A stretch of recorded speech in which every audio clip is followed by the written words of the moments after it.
से कहा बोले राग दीपक सुनाइए। बोले आज नहीं सुनाऊंगा, कल सुना। अगले दिन फिर कहा बोले राग दीपक सुनाइए। बोले आज नहीं, कल सुना। ऐसा करते करते कई दिन बीत गए। तो एक दिन राजा को राजहट क्रोध आ गया। बोले आपको दीपक आता भी है कि नहीं आता है? बोले आता है। बोले सुनो। तो बोले महाराज बस 2 दिन का समय आप मुझे दे दो, तीसरे दिन सुना। बोले तीसरे दिन सुनाना ही पड़ेगा। ठीक है, बात तय हुई। तानसेन घर आए, बड़े परेशान रहते, ना नींद आए ना भूख लगे। तो उनसे परिवार वालों ने पूछा कि क्या बात है। तो राजा ने कहा कि राग दीपक गाना है। तो उसमें समस्या क्या है? तो बोले उसकी महिमा ये है कि बुझे हुए दीपक जल जाते हैं, पर लेकिन अपने अंदर इतनी हीट हो जाती है, मेरी मृत्यु हो जाएगी मैं जब उसको गाऊंगा, उस पर भी आग लग जाएगी। तो उनकी बेटी थी, उन्होंने कहा कि पिताजी अगर ऐसा करेंगे, आप जब राग दीपक गाओगे और आप पे आग लगेगी तो आप बाहर दौड़ते हुए आना, मैं यहाँ से राग मेघ गाऊंगा तो बारिश होगी, तो आग बुझ जाएगी। ठीक है। तो तानसेन ने ऐसा ही किया, प्राण तो बच गए। तो पर लेकिन बाहर की आग तो शांत हो गई, अंदर की शांत हो गई।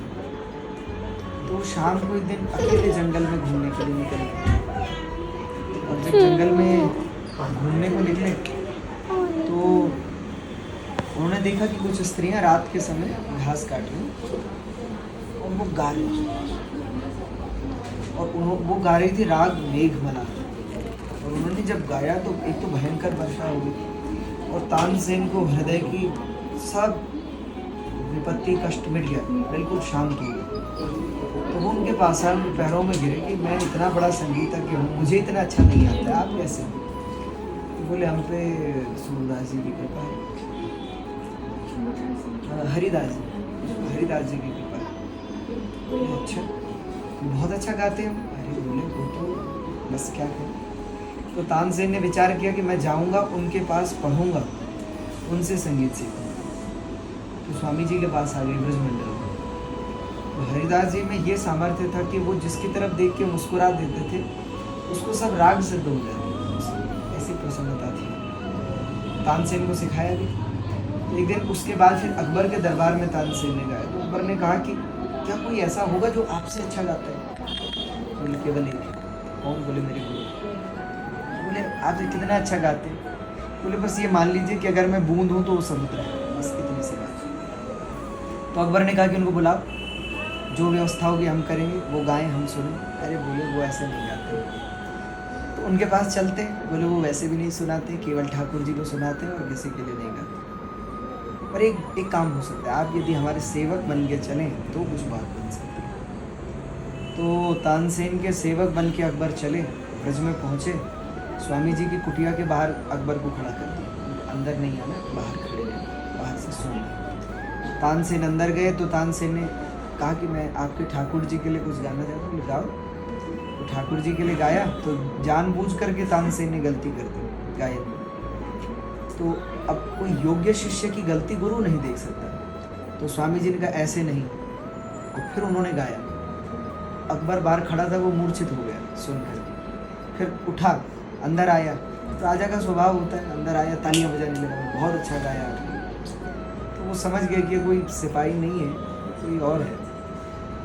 तो अकबर से कहा कि तुम कौन? बोले मैं पूरे इस हिंदुस्तान का हूँ। बोले अच्छा सेवा करना चाहते हो? हाँ। तो स्वामी जी ने कहा कि ऐसा करो, राधा कुंड बदलिए, वहाँ चले जाओ, वहाँ बहुत सारी सीढ़ियाँ हैं, उन सीढ़ी में एक सीढ़ी है, उसका किनारा टूट गया है, उसको बुला। अकबर ने फिर कहा बोले मैं अकबर हूँ, राजा हूँ हिंदुस्तान, हाँ जो भी उसको कर दो। तो अकबर को मन में बड़ी ग्लानि हुई कि अगर ऐसा कहते कि कुंड बनवा दे तब तो चलो मैं मन को समझा लेता। वैसे तो इनको ये कहना चाहिए था कि दूसरा वृंदावन बसा ले, पर वो नहीं, तो कम से कम कुंड के लिए कहता, सीढ़ियों के लिए कह देता। ये कहता कि सोने की सीढ़ियाँ बना दे, सीढ़ी के एक कोने का टुकड़ा मुझे कहा है। स्वामी जी ने उसके सिर पे हाथ रखा, उसको भेजा। तो अकबर जैसे ही राधा कुंड में आया तो स्वामी जी ने कहा था वहाँ जाके आंख बंद करना, फिर खोलना। वहाँ पहुँचा, आंख बंद की, और जो खोला देखा, वापस आया, स्वामी जी के पैरों में गिरा, क्षमा मांगा। स्वामी जी ने कहा कि वो जोड़ दिया, बोले अगर मैं पूरे भारत को बेच दूँ तो भी उसको नहीं जोड़ सकता, वो इतना महंगी मणियों से बना हुआ है। तो कहने का आशय है कि एक तो सामान्य वृंदावन है जिसको हम देख रहे हैं, हम सोच रहे हैं उत्तर प्रदेश में पड़ता है, भूमि का एक टुकड़ा है, इतना है ये, और एक है दिव्य वृंदावन जिसमें भगवान ने क्रीड़ा की। आप ऐसे जाओगे वृंदावन को देखोगे, 1000 कमियां दिखेगी, यमुना जी साफ नहीं है, गंदगी है, ये गर्मी है, लेकिन हृदय से देखोगे तो यही वृंदावन प्रकट हो जाएगा। क्योंकि वृंदावन वहाँ है जहाँ यमुना है, वृंदावन वहाँ है जहाँ कृष्ण है, वृंदावन वहाँ है जहाँ